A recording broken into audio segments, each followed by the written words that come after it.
It started with a tree, just a tree, or so I thought.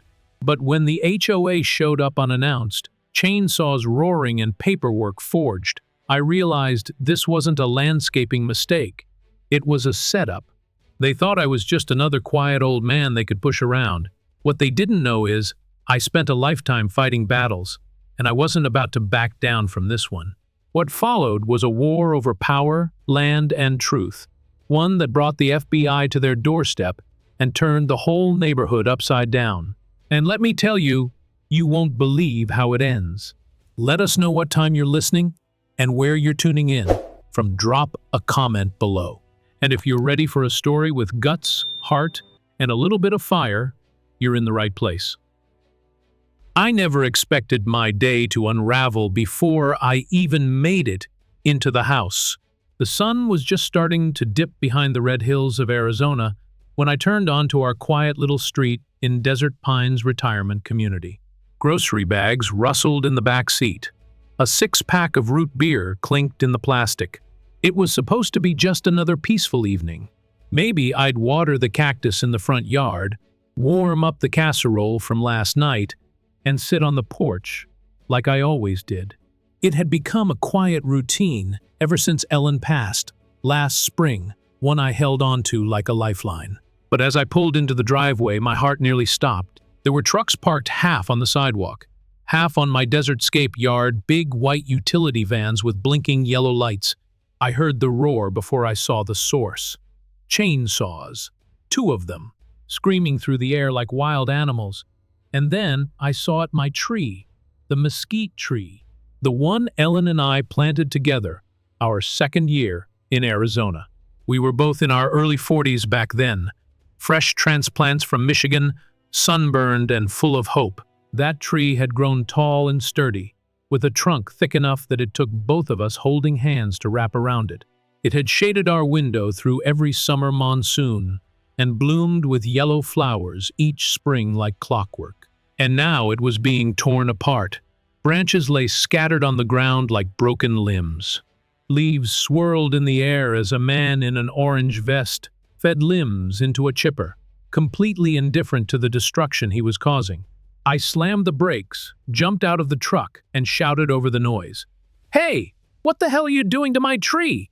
The workers paused. One of them lifted his visor and looked around like maybe I was talking to someone else. Another kept feeding branches into the chipper. A tall man with a clipboard stepped forward.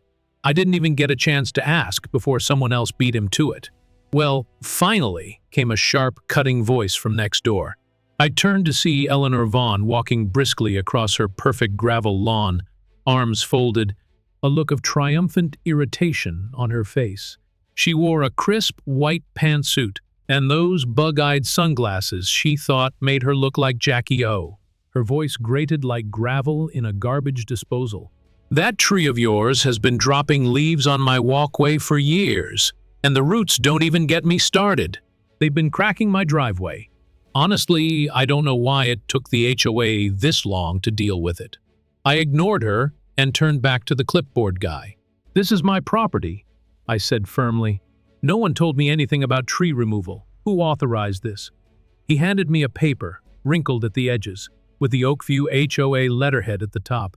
Right there at the bottom was a signature I knew all too well. Eleanor Vaughn, HOA president. My stomach dropped. "We got approval," the man said, shrugging. "It came down from the board last week." "I never got a letter," I muttered, scanning the paper. It looked official, but something about it felt off. The formatting was strange, and the dates didn't add up. My hands trembled as I reread the name of the so-called emergency safety review dated 2 days ago. Eleanor was smirking now. "Maybe if you checked your mailbox more often, you wouldn't be so surprised. This has been in the works for months. I warned them that tree was a hazard." "You had no right," I snapped. "That tree is on my land. I didn't authorize anything." The man with the clipboard hesitated, looking back toward his crew. "We're just doing what we were told. You'll need to take it up with the HOA." I pulled out my phone and started snapping pictures of the workers, the damage, the paper. I dialed the HOA number on the letter, but it went straight to voicemail. Of course it did. Suddenly, there was a loud crack, a splintering sound that turned my blood cold. I turned just in time to see one of the larger branches snap off mid-cut. It twisted through the air like a falling mast before crashing down on something behind the fence. Eleanor's face turned white. A second later, I heard it, the sound of wood splintering and metal bending. Then came the scream, "My statue! Oh my God! You destroyed it!" I ran to the edge of her yard and saw the damage. A bronze statue one she had pushed the HOA to erect in the community square years ago now lay in pieces. It had been a tribute to local veterans, positioned right on the corner of the greenbelt next to Eleanor's house. A source of pride for the whole community. Eleanor turned on me like a storm cloud. "This is your fault," she shrieked, jabbing her manicured finger at my chest. "That tree was a menace, and now look what it's done." That statue was insured for over $30,000. I stepped back, fists clenched, trying not to lose it. "Lady, your people cut that tree without my permission. If anyone's to blame for that thing falling, it's whoever made the decision to chop at it without knowing what they were doing." She didn't respond, just stared, seething. Then she stormed back toward her porch, already dialing her phone again. I stood alone in the yard as the chipper whirred and more branches fell. The sun was nearly gone, casting long shadows over what used to be the most peaceful corner in Desert Pines. Something told me this was just the beginning. It all happened so fast, I barely had time to register it. 1 second I was arguing with the clipboard guy, trying to make sense of the ridiculous paperwork. They'd waved at me like some kind of sacred scroll, and the next crack a gut-deep sound tore through the air like a bone snapping under pressure. My eyes shot up just in time to see a branch, no, a limb the size of a small telephone pole twisting violently as it came loose from what was left of the mesquite. The workers scrambled backward, one of them dropping his chainsaw mid-cut. That branch must have been 25 feet long and thick as my torso. It spun awkwardly in the air before gravity yanked it down with all its unforgiving force. I couldn't see what it hit, only heard the impact. It sounded like a car crash. Not metal on metal, but metal on stone, followed by the shatter of something hollow breaking apart. For a second, there was nothing but stunned silence. Then, Eleanor's voice pierced the calm like a siren. "My statue! My God! What have you done?" I followed her across the gravel walkway, down toward the small community square that bordered her property. I already knew what I was going to see, but it still hit me like a punch to the gut. There, lying in a twisted mess on the red-tiled ground, was what remained of the Desert Pines Veterans Memorial statue. Bronze shards scattered across the walkway. The eagle on top wings, once outstretched in pride, now snapped in half like a broken weather vane. The entire base had crumbled under the weight of the branch. It looked like a bomb had gone off. And standing above it all was Eleanor Vaughn, arms outstretched, like some grief-stricken opera singer, howling for her audience. "This is a disgrace," she cried, pointing at me again. "That tree of yours has been a menace since the day it was planted. And now look what it's done." Neighbors started to trickle out of their homes, one by one, drawn by the noise. Some stood on porches, others walked cautiously down the street. I caught glimpses of confused expressions, murmured voices. I heard someone gasp. "This wasn't supposed to happen," I said, mostly to myself, but the words sounded hollow in the air. Eleanor turned, fury glowing behind those oversized sunglasses. "You're paying for this. Every last cent. That statue was worth $30,000, and that's before the installation and landscaping." I took a step forward, chest tight. "You had that tree cut without my permission. I never signed off on anything. Your crew didn't even check the weight load before cutting the support branches. This isn't on me." "Oh, you'll find the board disagrees," she snapped. "We've been documenting that tree for years. It was a hazard. We acted in the community's interest. This mess only proves we were right." I could feel the heat rising in my face. My jaw clenched so tightly it hurt. "Lady, I've trimmed that tree every season for 25 years. It wasn't diseased. It wasn't weak. It stood through windstorms, monsoons, and 5 brutal summers. You and your buddies decided to take it out behind my back, and now you want to pin the fallout on me? Her lips curled into something between a sneer and a smirk. That's what the insurance company will decide, and if they won't, the HOA lawyers will. I looked back at the destroyed statue. It hadn't just been a piece of metal. It meant something. It had been unveiled on Memorial Day 10 years ago, with speeches and folded flags and a plaque bearing the names of local servicemen. George's name was on it, mine too. Now it lay in pieces, broken because someone couldn't stand a few fallen leaves and a crack in her damn driveway. The man with the clipboard muttered something into his radio. I caught "call it in" an incident report. The crew was backing off now, unsure of whether to stay or go. I didn't blame them. They'd just walked into a neighborhood war they probably didn't sign up for. Eleanor, meanwhile, had already dialed someone. Her voice was low but frantic, walking in circles around the damage like a lawyer preparing for trial. I heard her mention negligence, civil liability, and emergency board meeting. I stood there, paralyzed. I should have been furious, and I was, but more than that, I was heartbroken. That tree wasn't just bark and leaves. It was memories. It was Ellen sitting beneath it with a book in her lap.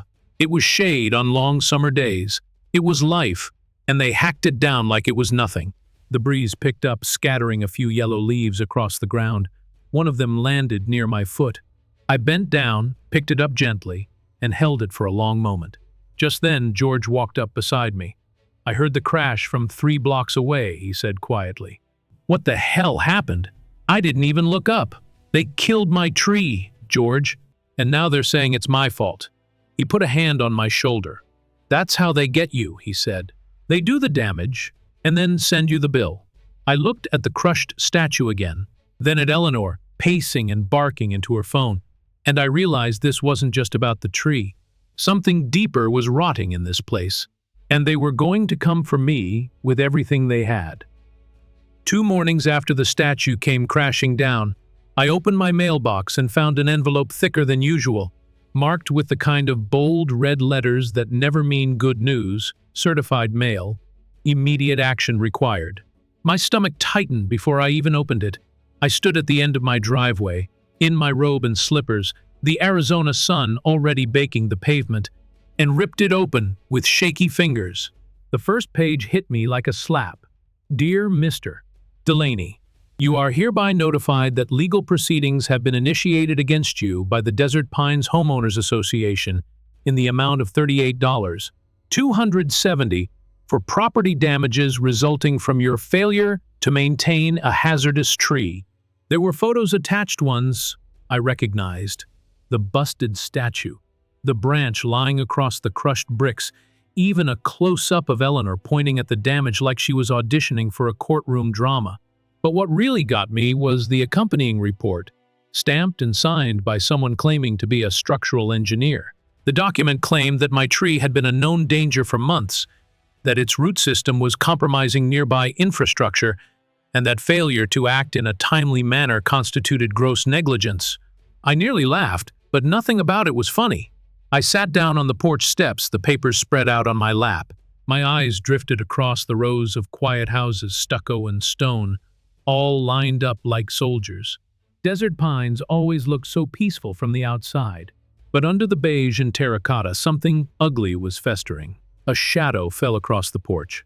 I looked up to see George standing there, holding 2 mugs of coffee like he knew I'd need one. You get it? He asked, nodding at the papers. Got it, I muttered, taking the cup. $38,000. Can you believe that? He sat beside me and sipped his coffee. Oh, I can believe it. They tried to hit the Harrises with $15 grand last year for repainting their fence without board approval. And don't even get me started on what they pulled with the Meltons over a satellite dish. I shook my head. This isn't a fine, it's a lawsuit. They're going after me like I torched the whole community. George leaned back and let out a breath. They want to bury you in paperwork until you either pay or pack up. I stared at the printout of the engineer's report. This thing is dated 4 weeks ago. But Eleanor only started complaining last month. George narrowed his eyes. That doesn't line up. Nope. Which makes me think this whole thing was pre-planned. I looked down at the rest of the document's itemized estimates for statue restoration, landscaping repair, and, believe it or not, emotional damages due to community disruption. They wanted to bleed me dry. My phone buzzed in my pocket. Unknown number. Against my better judgment, I answered. Mr. Delaney? This is Catherine Briggs, from Clearway Legal, representing the HOA. Just following up to make sure you've received the letter regarding the damages from the statue incident. I received it, I said flatly. I'm glad to hear it. We'd be open to discussing a settlement agreement if you'd prefer to avoid a prolonged legal process. I almost choked. You're telling me I can pay now to avoid being harassed for the next 6 months? She laughed lightly, like it was a friendly joke between neighbors. I wouldn't use the word harassed. Just a proactive approach to resolution. We find most residents prefer to resolve these matters quickly. I'll bet you do. Would you like me to send over payment plan options? No, Catherine. What I'd like is to know why your client authorized workers to cut down a tree on my property without my consent. There was a pause on the line. All actions taken were within HOA bylaws, as interpreted by the board. If you'd like to dispute liability, we recommend submitting a formal written objection. Click. I didn't even say goodbye. I stared out at the half-empty yard where my tree used to stand. A wide stump remained like a wound that wouldn't close. The sun beat down on it now, baking it dry. I could feel the heat rising through the soles of my slippers. Later that day, I sat at my kitchen table with every HOA document I'd saved over the years. Monthly notices, landscaping rules, bylaws, amendments, board member rosters. I hadn't paid much attention to any of it before. I was always the guy who paid his dues on time, kept his lawn tidy, and stayed out of the way. That's what they count on, compliance without resistance. Buried in an old folder labeled Closing Docs, I found the original property survey from when Ellen and I bought the place. The lines were clear. That mesquite tree, what was left of it, stood 2 feet inside my boundary line. That's private property. No debate. No interpretation needed.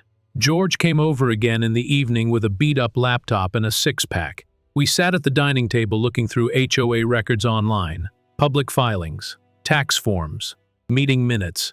Look at this, George said, pointing at the screen. Vaughn Construction. Eleanor's last name. Could be a coincidence. He clicked on a few more tabs. Same address as the HOA's listed maintenance contractor. I sat back. My pulse ticked up. You're telling me the woman running the HOA is also awarding contracts to her own business? Looks that way. My head swam. I couldn't tell if I was more furious or afraid. You ever wonder why the fees went up last year? George added. That emergency roofing project, 15 grand to replace 4 shingles.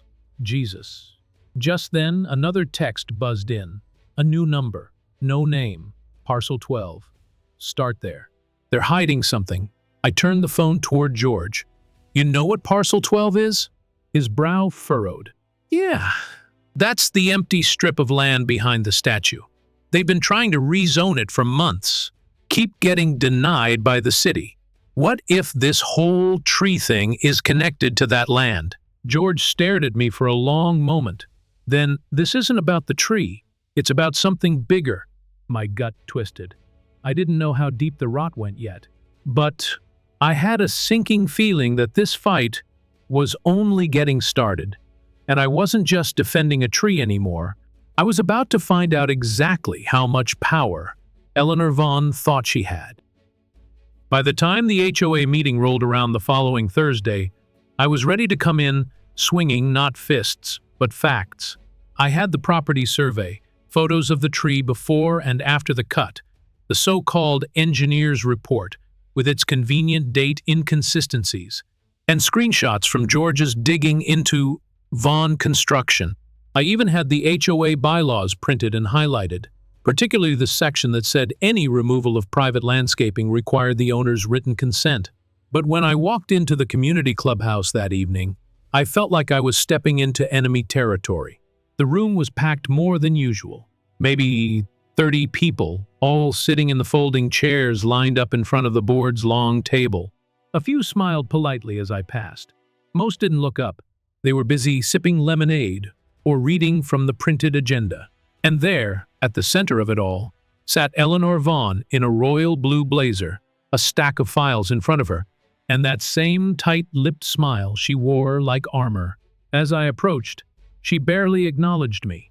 Instead, she tapped her pen against the table and called the meeting to order.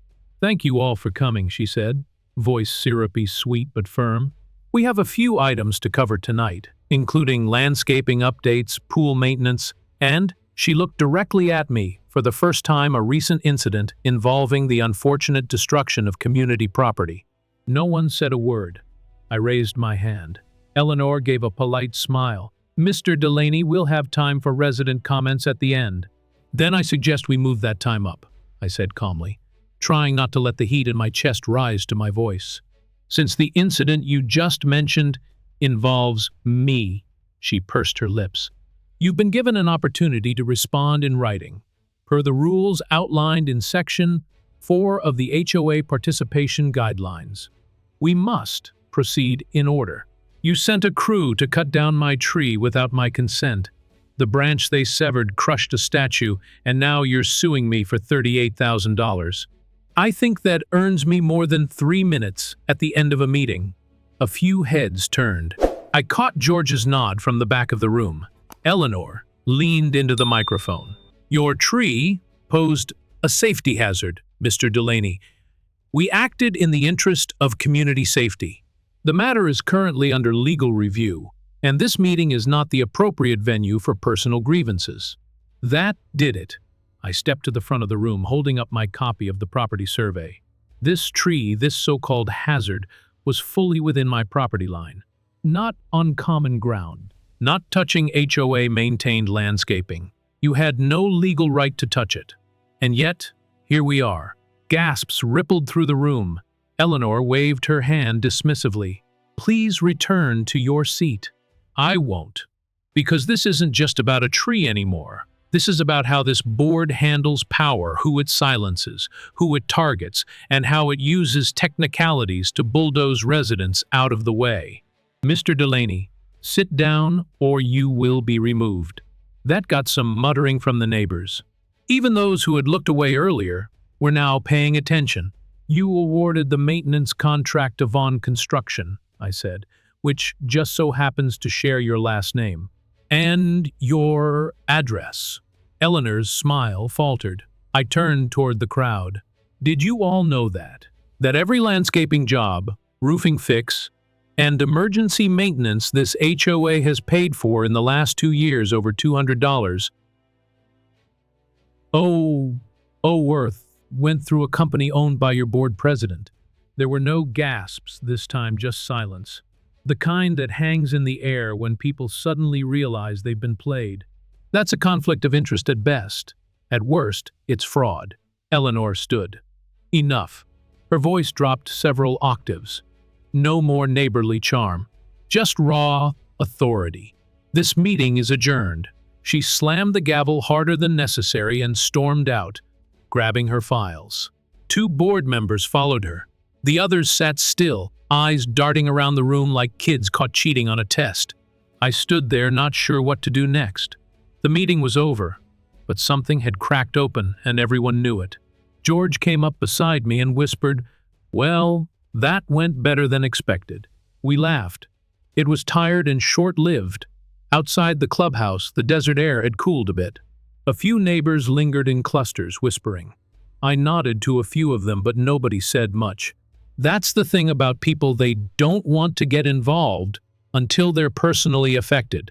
George patted my back. "Let's grab a beer. You've earned it." We walked back toward my place, cutting across the gravel path near the community garden. Just as we rounded the corner, I noticed a woman standing under the lamplight near the flagpole. I recognized her face, though we'd never spoken. Marcia from Cala Verde. She was one of the quieter residents, mid-50s. Maybe. Always wore a sun hat, always trimming her lavender bushes. She approached with caution. "Mr. Delaney?" "That's me," I said. She looked over her shoulder, then back at me. Her voice was quiet. "Be careful." "Thanks, but I'm a little past careful," I replied. She shook her head. "No, I mean, really be careful. They've done this before. 2 years ago, a woman named Linda Shepard tried to challenge a fine. She ended up moving out within 3 months. What happened? Random citations, noise complaints, mysterious violations she couldn't disprove. Then the liens came. She said she couldn't take the stress. I felt a cold chill work its way down my spine. Marcia glanced around again. "Look into Parcel 12. George and I exchanged a look. "What is Parcel 12? I asked. Marcia bit her lip. "It's the land behind the statue. HOA's been trying to rezone it quietly. They've had meetings that weren't on the schedule. Special votes that no one knew about. Why? They want to sell it to a developer. But they need to prove it's underutilized first. If your tree blocked their access to the land, then it wasn't a hazard. It was an obstacle," I finished. Marcia nodded. "They needed it gone. Do you have proof?" "I have notes. Emails. I've been documenting things. I can't send them yet if they trace it to me. I'm done here, but I'll get them to you soon." She turned quickly and walked off down the path, vanishing into the darkness like she was never there. George exhaled. Well, damn. I looked up at the moon, now high and pale against the black sky. The tree was gone, the statue was ruined, but suddenly, this wasn't about either one. This was about land, power, money, and if I didn't push back now, they'd come for more than just my front yard. They'd come for everything, and I wasn't going anywhere. The next morning, I skipped my usual routine. No porch coffee, no reading the paper. I didn't even water Ellen's succulents. I went straight to the filing cabinet in the hallway closet and started digging through decades of paperwork. Mortgage records, community guidelines, closing statements, most of it yellowed with age and smelling faintly of dust and paper clips. I found what I was looking for in a manila folder labeled Purchase Docs, 2001. Near the back was the original property survey from when Ellen and I bought the place. It was detailed, precise. I laid it out on the kitchen table, smoothing the corners, my eyes scanning for landmarks. There it was clear as day. My mesquite tree was marked as a mature private tree, 2.1 FT inside lot boundary. Even the landscape notes referred to it as valued shade asset. Ellen had fought to keep that tree in the original plans. I remembered the argument she'd had with the builder about moving the sidewalk to accommodate the roots. They knew.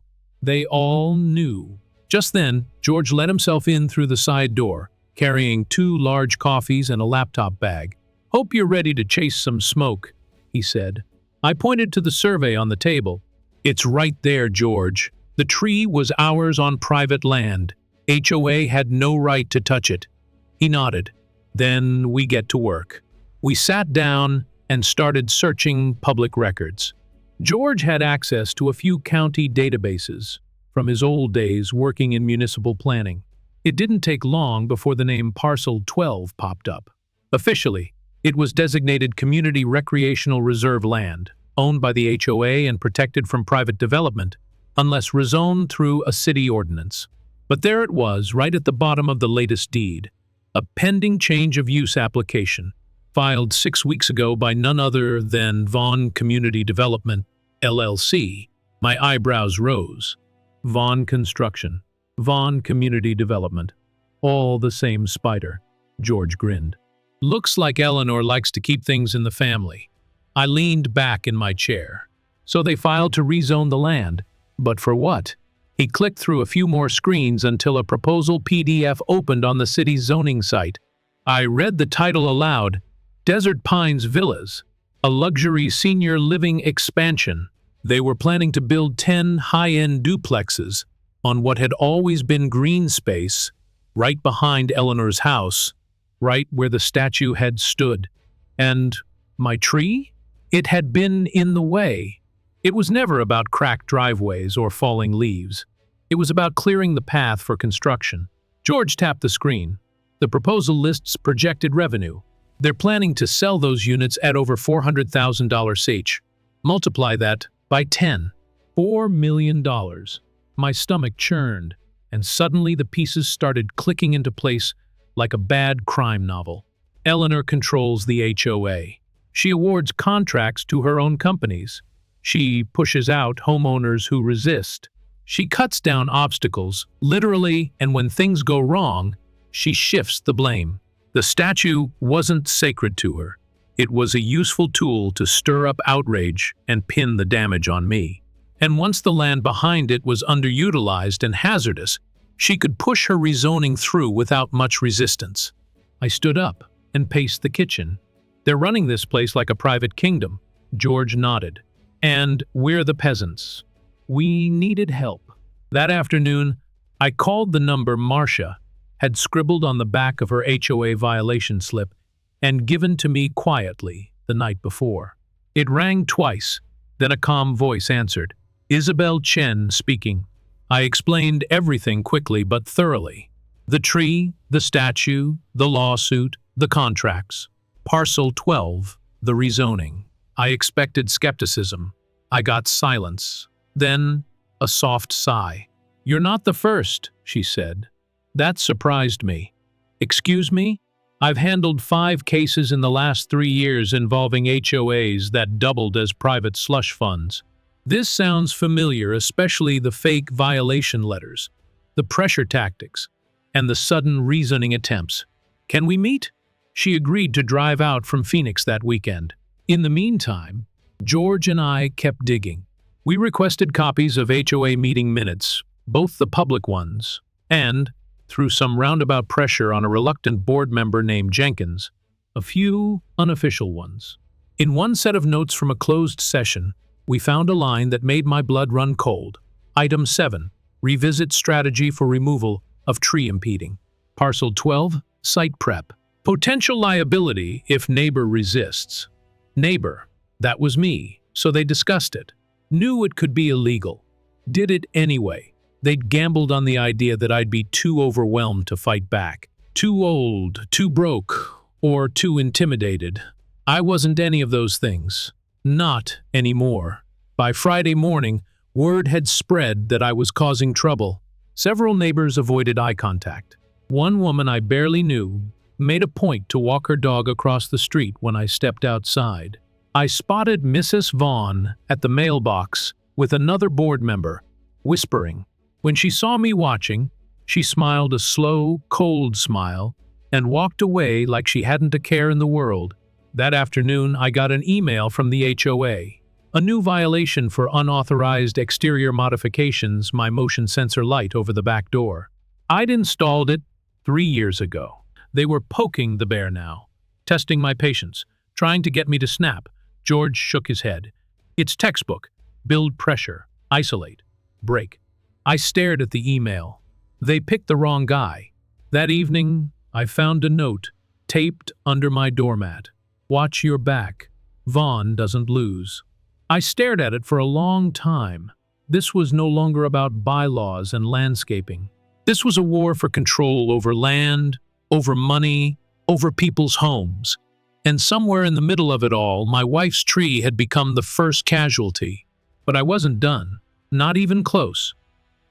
Saturday morning came with a certain clarity. Maybe it was the desert light filtering through the kitchen blinds. Maybe it was the way the birds chirped around the hollow where my tree used to stand. Either way, I wasn't waking up as a victim anymore. I was officially at war. By 9 a.m., Isabel Chen was sitting at my kitchen table. Dark blazer crisp, despite the heat outside, hair pulled back, calm but alert like someone who'd walked into more HOA horror stories than anyone should have to. She listened without interrupting as George and I ran her through everything Parcel 12. The tree removal, the statue collapse, the fine, the contract funneling. When we finally paused, she leaned forward and said, "You have more leverage than you think." That was the first time in days I'd felt anything close to hope. She opened her briefcase, and laid out a document. This is the arborist report the HOA used to justify removing your tree. I requested it from their legal counsel yesterday afternoon. I leaned in. I've never seen this before. Most homeowners don't, she said. They're never required to show it unless someone fights back. The report looked official letterhead, signature, diagrams of root, spread, and canopy density. But when I looked at the signature line, I froze. Certified by Tanner M. Vaughn, Urban Arborist. Vaughn. Isabel tapped the name. Mess sound familiar. Related to Eleanor? Her nephew. I blinked. Come on. She slid another document over. A corporate registry showing that Tanner Vaughn was listed as Vice President of Vaughn Environmental Consultants, LLC. Same address as Eleanor's construction firm. Same office building as the HOA's management company. Everything in this twisted little empire pointed back to Eleanor Vaughn. George muttered, "They didn't even try to cover their tracks." I flipped back through the tree report. This says my tree had root rot and showed signs of crown dieback. That's a lie. I had a certified arborist come out in March. He said it was thriving. Do you still have that report? Isabel asked. Printed and scanned. Good, we'll use it. She sat back, hands folded. What they did to your tree was not just unethical, it may be illegal. You had a right to due notice. Written consent is required under your community bylaws before any vegetation on private property can be altered or removed. We can challenge this. My throat felt tight. Will that stop the lawsuit? She shook her head. Not immediately, but it gives us a counterclaim. And more importantly, it gives us time. If we keep them off balance, we can widen the scope. I want access to HOA financials. George raised an eyebrow. Think you'll get them to cooperate? They won't. But I'll subpoena them if we have to. I exhaled, pushing the tree report away like it smelled bad. They tried to bury me in fake paperwork. That's what bullies do, Isabel said. Make the lie big enough and hope no one has the energy to fight it. We worked for the next few hours compiling a file, a real one. We included everything. My property survey, the arborist's report, before and after photos of the tree, screenshots of parcel 1212's rezoning application, and documentation tying Tanner Vaughn to both the arborist firm and Eleanor's company. Isabel drafted a formal notice of dispute and counterclaim. She told me she'd file it with the HOA attorney Monday morning. But even as we put the file together, I felt the walls closing in. At around 3 p.m., someone rang the doorbell. I opened it to find a man in khakis and a polo shirt embroidered with the HOA logo. Clipboard in hand. Afternoon, Mr. Delaney. Just following up on a few community compliance concerns. I stared at him. You people ever take a day off? He gave me a tight smile. I noticed some rust on your mailbox. Also, your side gate latch doesn't appear to be HOA standard. I crossed my arms. Neither does cutting down someone's tree without permission. He made a note on his clipboard and handed me a pink slip. You have 7 days to make corrections. Otherwise, fines will begin at $100 per day. I didn't even look at the slip. I balled it up and tossed it into the trash on my porch. As he walked away, I saw Eleanor step out onto her porch 2 houses down. She was on the phone, but her eyes never left me. I didn't bother looking away. I wanted her to see me. I wanted her to know that whatever she thought she'd started, I wasn't planning on rolling over. After the compliance officer left, I told Isabel about the visit. She nodded. They're testing you, she said, trying to make you fold under pressure. But every violation notice they send now becomes part of your case. Part of a pattern, I said. Exactly. Harassment. Abuse of authority. Selective enforcement. The more they press, the better your countersuit looks. George glanced toward the window. How far do you think this thing really goes? Isabel didn't answer right away. She picked up her phone and made a quick call to someone on speaker. This is Chen, she said. I'm working a case involving Desert Pines HOA. I need everything you can find on Vaughn Construction, Vaughn Environmental Consultants, and their city permit history over the last 18 months. A voice on the other end replied, "You think they're funneling money through internal contracts? I think they're doing a whole lot more than that." I stared at the folder on the table, already 2 inches thick. "What happens if we prove it?" Isabel looked up at me.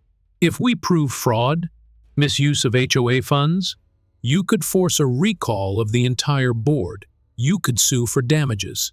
Hell, you could push this thing into a full criminal investigation. Would they actually be held accountable?" Her eyes darkened a bit. "If we're loud enough, yes." For the first time in weeks, I believed her. The next morning, I woke up to find a new notice posted on my door. "Unauthorized legal threats to board members will result in legal action." Below it was an official HOA seal, barely straight. I peeled it off carefully, brought it inside, and placed it in the growing evidence folder on the kitchen table. Let them pile it on. Every new move they made only dug the hole deeper. They wanted a fight? They were damn sure going to get one. It was just past midnight when I heard the first noise, something faint. A soft metallic rattle coming from the backyard. I was in bed but not asleep. Sleep hadn't come easily lately. Not since the pink slips started stacking up on my porch, like postcards from a regime trying to wear me down. I slipped out of bed, pulled on an old pair of jeans, and grabbed the flashlight I kept near the back door. I didn't turn on the porch light. Instead, I cracked the door open just enough to peer out through the screen. 2 figures stood in my yard, moving slowly across the ground where the tree had been. They wore dark clothing and carried flashlights angled low, scanning the dirt. One of them knelt and pulled something out of a small black bag, looked like a testing kit or some kind of sampling device. The other began scooping soil into plastic vials, labeling them with red markers. I didn't move, didn't breathe. They were trespassing, no question about it. And they weren't teenagers messing around. These were grown adults, moving with purpose, professional, deliberate. One of them turned slightly, and I caught a glimpse of his face in the beam of his flashlight. My blood ran cold. It was Jenkins, one of the quieter HOA board members. The same one who never spoke unless Eleanor looked directly at him. The other guy I didn't recognize, but he carried himself like someone who'd done this sort of thing before. Clean-shaven, gloves, tactical flashlight clipped to his belt. No name tag, no uniform. Just a man with no reason to be there, and every reason to keep it quiet. I slowly backed away from the door, grabbed my phone, and hit record through the screen. I filmed them for over 2 minutes as they dug, collected, tested. At one point, the unknown man pulled out a strip of paper, dropped it into a vial, and watched it turn orange. He nodded. They high-fived. I swear to God, they actually high-fived each other like they just won a science fair. I called Isabel immediately and sent her the footage. She answered on the second ring. "They're escalating," she said after watching it. "They're trying to fabricate evidence. That's not just trespassing anymore, it's criminal intent." "What kind of evidence?" I asked. "What would they be looking for?" "Contaminants," she replied. "Anything they could pin on you. Toxic soil, hazardous waste, runoff from pesticides. If they can make the city believe your yard is dangerous, they can pressure you out, claim you're a public health risk." "They're trying to get me condemned," I said slowly, realization settling over me like a brick to the chest. "Exactly," Isabel said. "And that means we need to act fast." By sunrise, I had motion cameras installed, 3 of them. George helped me set them up, ignoring the HOA violation letter that magically appeared an hour later. Unauthorized exterior surveillance devices. $100 per day. They didn't even try to hide it anymore. Later that day, I walked the yard with a notepad, documenting every inch of disturbed soil. I found 3 new holes, small, precise, evenly spaced. Too perfect to be random. In one of them, I discovered the edge of a broken test strip with faint orange staining, just like the one from the video. I bagged it and added it to the growing evidence pile in my kitchen. That evening, another letter arrived, this time from the city's Environmental Health Division. It stated that an anonymous complaint had been filed regarding potential contamination in my soil, and a preliminary inspection would take place within the week. There was no doubt in my mind who the anonymous source was, and yet they moved faster than even Isabel expected. 2 days later, while I was making coffee, I heard a knock at the door. Not a firm one, just soft enough to feel like it didn't belong. Outside stood 2 men in clean, bright hazmat suits. They held clipboards and wore face masks. Behind them was a white van with no company logo, just the words, Environmental Assessment Unit, in small blue letters. "Good morning," one of them said, voice muffled behind the mask. "We're here to conduct a soil analysis as part of a neighborhood complaint." I stepped outside, phone already recording in my pocket. "And who exactly sent you?" "Just a routine inspection," the taller one replied. "Shouldn't take more than an hour." "You got a warrant?" They exchanged a look. The tall one flipped through his clipboard. "We have authorization through the HOA under Community Health Protocol 14B. "That's not a warrant," I said. "We can contact the city if you prefer." "I'd prefer you leave until someone brings me paperwork with a judge's name on it." They hesitated. I stood my ground. After a few seconds of silence, they nodded and returned to the van. I watched them drive off, making sure they didn't double back. Within the hour, a violation notice appeared on my door again. Obstruction of community safety inspection, escalating fines to begin immediately. That night, I found new signs staked around my yard, bright orange triangles reading, "Environmental hazard, do not enter." I walked the perimeter, yanking them out one by one, heart pounding with each pull. Neighbors watched from across the street. Some turned their backs, others whispered. One woman shook her head like I was radioactive. Eleanor stood on her porch again, arms folded, smiling like the queen of a kingdom built on fear. She didn't have to say a word. Her message was loud and clear. "We'll keep coming." I called Isabel again, told her everything. She listened, then said quietly, "We need help beyond me. I'm contacting the FBI's white-collar crime division. Won't have enough to get their attention." I sat down on the edge of the bed that night, staring out the window where my tree used to be. The stump still sat there, dead, dry, ringed by dirt and deception. This fight had gone way beyond a tree now. They weren't just trying to find me or pressure me. They were trying to ruin me, and I wasn't going to let them. Not without a fight that echoed far louder than they ever expected.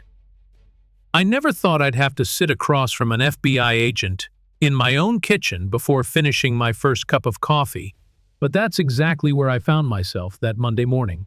Agent Annika Patel arrived just after 7:00 a.m.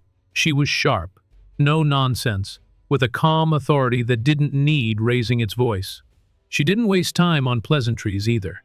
She set a small folder on the table, placed 2 cups of coffee down like we were old friends, and said, "You're not the only one, Mr. Delaney." I sat down slowly, unsure what that meant. "Not the only one? What?" She flipped open the folder. Inside were photos of Eleanor Vaughn, Richard Jenkins, and 2 other people I didn't recognize yet. All of them standing near the HOA office trailer, smiling for some community newsletter. "These folks are part of a pattern," Agent Patel explained. "We've been investigating a string of HOAs across Arizona and Nevada. Fraudulent maintenance contracts, inflated expenses, forcing homeowners into foreclosure over bogus fines. It's been under the radar for years because it's subtle, quiet, paperwork, mostly. But your case cracked something open." I blinked. "Because they cut down my tree?" She nodded. "The tree was the mistake. The moment they stepped onto your private property without legal cause, and you had the documentation to prove it, it gave us a legal wedge. I've had enough legal wedges to build a damn fence," I muttered. Patel smiled faintly but kept flipping through documents. "We traced Vaughn Construction's payments. Eleanor awarded herself over $650,000 in maintenance work over the past 4 years. No competitive bidding, no board approval, just rubber-stamped invoices and checks signed by her inner circle." George whistled from across the kitchen. He'd come over as soon as I called him. "And it gets worse," Patel continued. Parcel 12, the land behind your yard. It's part of a larger real estate grab. Vaughan Community Development had back-channel meetings with a city zoning commissioner to push through a luxury senior living expansion. Your tree, your yard, it all stood in the way. So they made it a problem. I leaned forward, and the statue, she shook her head. A bonus. With that thing damaged, they could justify clearing the entire square. Easier to present the land asunder-utilized and damaged. It's all about optics with city permits. Just then, my phone buzzed. I looked down and froze. A new email from the HOA. Notice of Emergency Special Assessment. Lien placement. $122,000. I didn't even open the attachment. Just held the phone out to Patel like it was radioactive. She took it, scanned the screen, and her lips tightened. They're moving faster than we expected. They want you out before we can complete our investigation. 122 grand? George said, standing up. That's extortion. They're disguising it as an emergency environmental remediation fee, Patel explained, already on her phone, dialing someone. It's fake, but if it gets filed with the county, it's real enough to force a sale of the property. My chest tightened. They're trying to steal my house. They've done it before, she said. That's how they get new development space without buying it legally. Force people out, file liens, and auction the homes to shell companies they already control. I'm not leaving, I said. You won't have to, she promised. But we'll need your help. Patel asked me to attend the next HOA meeting just like before. But this time, I wouldn't be going alone. We'll have eyes inside, she said. Plainclothes officers. Your job is to act like you're still just the guy fighting about a tree. Let them think they still control the narrative. What if they get suspicious? They already are. That's why they're panicking. Desperate people make mistakes. And we need them to make one big enough for court. George grinned. You're good at poking bears, Frank. Keep poking. The next few days were tense. Someone slashed one of my tires. My mailbox got knocked over again. Eleanor began parking her car closer to my driveway, stepping out just to stand there, pretending to take phone calls as she stared into my living room. The environmental hazard signs reappeared this time, nailed to my fence. Each morning, new violation letters showed up. Trash can left out too long, hose left coiled the wrong way, solar lights improperly spaced. It was psychological warfare, HOA style. I spent the time preparing my own version of an assault, organizing evidence. Isabel and I cataloged every notice, every document, every violation. I filed a report with the local police. Not that I expected much, but it created a paper trail. Then came the biggest scare yet. A man showed up claiming to be from the cable company. Said they were doing a system upgrade in the neighborhood and needed access to my indoor box. I hadn't requested anything. When I told him to leave, he got twitchy, kept asking if I had any issues with signal strength or internet dropouts. After he finally drove off, I called Patel. She returned with a small handheld scanner and swept the area around the cable box. Within minutes, she pulled out a device no larger than a thumb drive a bug. They're listening to you, she said flatly. My hands trembled. You mean the HOA? Could be them. Could be someone they hired. Either way, this is illegal surveillance. What do they think I'm going to do? Burn down the community center? They're looking for anything they can twist, she said. Even a bad joke could become a threat in the right context. I didn't sleep much that night. Around 3 a.m., someone threw a rock through my living room window. Wrapped around it was a note. Leave now, or worse will come. The police came and filed a report, but I could tell by the look on the officer's face that they didn't expect to find anyone. George helped me board up the window in the morning, hammering in silence. This is no longer just HOA corruption, I said. This is targeted harassment. Organized. He nodded. They want to make you afraid of your own home. But fear wasn't what I felt anymore. I felt rage. Not wild, blind rage, but something focused. Something with weight. They tried to take my tree. Then my name. Now my house. but they had no idea who they were dealing with. That Thursday evening, I stood in front of my bathroom mirror adjusting my shirt. Tucked in my front pocket was a pen, a sleek black one Patel had given me. Not a real pen, a recording device. Downstairs, the evidence binder waited in my hands like a shield. I was done waiting for justice to come knocking. It was time to knock back. The Desert Pines Community Center had never looked so full. Every folding chair was taken, and people stood along the walls and near the snack table like they were waiting for a sermon or a fight, maybe both. I walked in with my binder clutched in one hand, and that pen-shaped recorder tucked safely in my shirt pocket. All eyes followed me, but no one spoke. Some neighbors I'd known for years avoided eye contact. Others looked nervous. George was already seated in the back, arms crossed, nodding at me. Isabel was somewhere nearby, dressed down, blending in. Patel had told me she'd have plainclothes officers posted near every exit, and at least 2 already inside. I had no idea who they were, and that was probably the point. I took my seat near the middle. A minute later, Eleanor swept in like she was late to a red carpet event. She wore a cream-colored blazer and her signature oversized sunglasses even indoors. Behind her were Richard Jenkins and the rest of her hand-picked board. She took her place at the head table, flipping through papers with rehearsed indifference. Richard stepped up to the podium and tapped the mic 3 times. "Good evening, neighbors," he said with his usual fake warmth. "We appreciate your attendance tonight, as we must address a matter that threatens the integrity, safety, and property values of our beloved community." A picture of my house flashed on the large projector behind him. I heard a few people gasp. They'd never seen the surveillance cameras I'd installed until now. The HOA had clearly taken photos from the street, zoomed in for effect. Richard clicked again. The next slide showed close-ups of the camera equipment. "As you can see," he continued, "one homeowner has installed unauthorized surveillance equipment, failed to comply with environmental assessments, and refused to take accountability for a tree that caused substantial damage to community property." I gritted my teeth as another image popped up, the crushed statue, the fallen branch. He paused dramatically.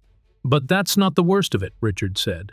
"We have recently obtained disturbing results from soil samples collected near the site of the former tree, samples that show potentially hazardous contaminants, chemicals that could, if left unchecked, affect our drinking water and put our children at risk." A low murmur rippled through the room. Some people looked at me. Others looked genuinely afraid. Eleanor stood now, speaking without a mic but loud enough for everyone to hear. "I warned this board months ago about that tree. We tried to handle things peacefully. But some people don't care about our community's well-being." She turned toward me, smiling sweetly. "We gave you every chance to do the right thing, Frank." I stood slowly. The room went silent. "You mean like cutting down my tree without permission?" I said. "Like forging arborist reports and faking environmental violations to push me out of my home?" Richard held up a hand. "Mr. Delaney, if you have something to say, you'll have your turn." "We're still presenting. I'm not waiting for your permission," I said, raising my voice. "You all need to hear the truth now." The silence deepened. A few people leaned forward. I walked up the center aisle to the front of the room and pulled my binder from under my arm.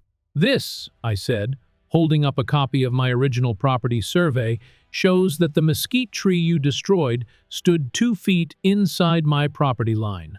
Private property." I opened the binder and placed it on the projector table. The image of my survey filled the screen. "You had no right to touch it. But you did. You violated your own bylaws, Section 7(3), which clearly states that the HOA may not alter mature landscaping on private land without written consent." I flipped to the next page, Eleanor's permit to cut the tree. "This was the so-called permit," I said, "signed by Mrs. Vaughn, who also owns the very construction company paid to remove the tree." Conflict of interest? That's being generous. Eleanor folded her arms but said nothing. I flipped again. "And here's the arborist report used to justify the emergency removal. It claims the tree was diseased, dangerous, a threat to the neighborhood. Signed by Tanner Vaughn." Her nephew gasps now, audible. But wait, there's more, I said, turning to the final pages. Soil samples? You mean the ones taken illegally, at night, by board member Richard Jenkins and an unidentified man trespassing in my backyard? A murmur rose again.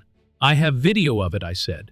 They were planting evidence, using fake environmental gear to make it look like my land was toxic. I looked around the room. This wasn't about a tree. It was about Parcel 12. They want to rezone it, build luxury condos, but they need access through my yard, and they needed me gone to make that happen. The crowd was no longer silent. Neighbors were whispering, frowning, turning toward the board. Even some of the board members looked rattled. Richard stepped forward again, his face red. This is pure fiction. Delaney is angry about his fines and trying to distract from his violations. This is exactly the kind of behavior that justifies our next action. Which is what? I interrupted. Forcing me out? Seizing my property? Slapping on another fake lien? He hesitated. We're simply following procedure. He didn't finish. Because that was when the double doors at the back of the room burst open. Everyone turned. 3 men and 2 women entered, all wearing dark blue jackets with FBI in bold yellow letters across their backs. Behind them came 2 more, carrying boxes and briefcases. Richard froze. Eleanor took a step back from the podium. Special Agent Annika Patel stepped forward, holding up her badge. Richard Jenkins, Eleanor Vaughn, James Carter, Sarah Lim. You are under federal investigation for conspiracy to commit fraud, abuse of public office, and obstruction of justice. The room erupted. Someone dropped a water bottle. A woman screamed. A man shouted, "I knew something was off," while another stood up and yelled, "That's why my dues went up." One of the FBI agents walked up to the board table and began confiscating their laptops and files. Eleanor looked pale, her sunglasses trembling slightly as she finally took them off. She tried to speak.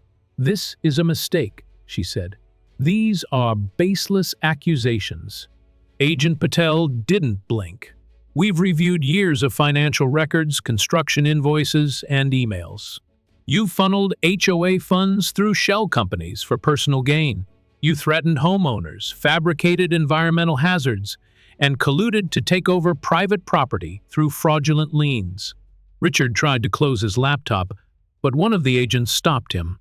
"Sir, please step away from the device." A second later, he was in handcuffs. Neighbors were now standing, talking to each other, pulling out their phones. Some were recording. Others were crying. I saw Mrs. Gutierrez, who'd lived here since the community was built, shake her head and whisper, "They stole from all of us." Patel turned to the room. "This board has been operating outside the law for years. If you've received false violations, harassment, or financial threats, we want to hear from you. There will be a hotline posted on the HOA website by tomorrow. And yes," she added, looking at me, "this includes fraudulent environmental claims and property interference." I stood quietly as Eleanor was cuffed and led out. She passed by me, eyes hollow. "You don't know what you've started," she whispered. "Yeah," I said. "I do." By the time the meeting ended, people were coming up to me left and right, some apologizing, some thanking me, others just in shock. It was like a spell had broken. The fear that had lingered in our community like fog had lifted. As I walked out into the cool desert night, I finally took a deep breath. It wasn't over, but it was damn close. They say justice moves slowly, but when it hits, when it really hits, it's like a flood breaking through a dam. Within 2 weeks of the FBI raid, the entire HOA board resigned or was formally removed.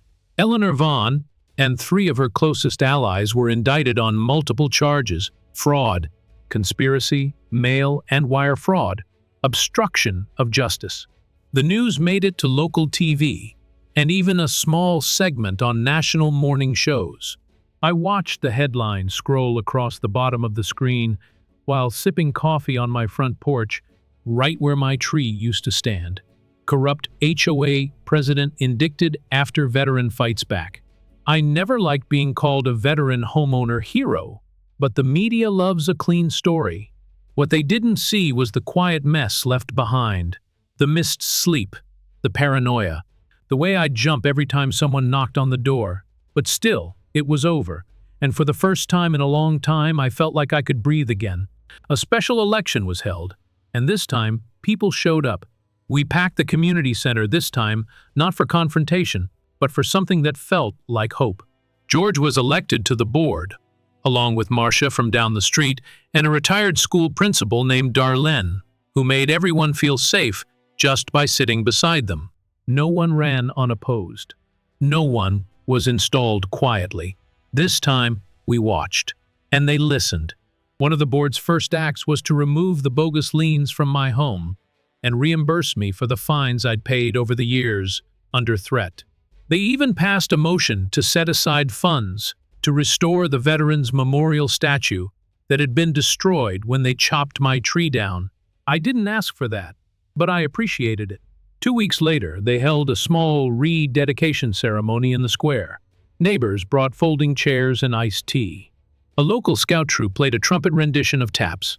The new statue looked different, more modern, more humble, but when I ran my fingers across the bronze plaque, my name was still there. George's too. A piece of history, reclaimed. After the ceremony, I walked back to my yard and stood at the stump of the old mesquite. The ground around it had healed some, but the absence was still there like a scar that never quite fades. I knew I couldn't bring that tree back, but I could plant something new. So that's what I did. With George's help, and a couple of sore backs later, we planted a young desert willow in the same spot. Not as big, not as strong, not yet. But it would grow. In time, it would throw shade over this house like the last one did. And maybe, just maybe, someone else would sit under it long after I was gone. As we packed up the shovels, George looked at me and said, "You know, for a guy who just wanted to water his plants and be left alone, you sure made one hell of a ripple." I laughed. I didn't want to fight. They brought it to my front door. I just answered it. "Still," he said, "you didn't just save your yard. You saved this place." I looked around at the neighbors chatting freely, no longer afraid to speak out. Kids riding their bikes again, HOA patrol nowhere in sight. Porch lights glowing not as surveillance, but as welcome. Maybe George was right. I didn't set out to change anything. I just wanted to protect a tree, a memory, a piece of Ellen I could still touch. But what I found was something bigger, a fight worth having. And maybe, just maybe, a reason to stay. As I sit on my porch, watching the new tree sway gently in the breeze, I realized this wasn't just about roots in the ground, it was about standing your ground. I never imagined a simple tree, planted with love so many years ago, would become the spark that exposed corruption, rallied a community, and helped me rediscover my voice. The lesson I carry is this: no matter your age, no matter how quiet your life has become, you still matter. Your home, your history, your voice, they're worth defending. We often think the battles are behind us, but sometimes life hands you one more for the road. And when it does, you don't need to shout, you just need to stand firm, tell the truth, and let the truth do the rest. I thought I was alone in my fight, but I wasn't. People are often waiting for someone to speak first. Sometimes that someone is you, and when you speak with honesty and courage, even the strongest walls of intimidation can fall. Don't ever think it's too late to make a difference, because sometimes the most powerful stand you take happens when you thought your fighting days were over. If this story meant something to you, please take a moment to like the video, subscribe to the channel, and share it with someone who needs to hear it. Your support helps keep these stories alive.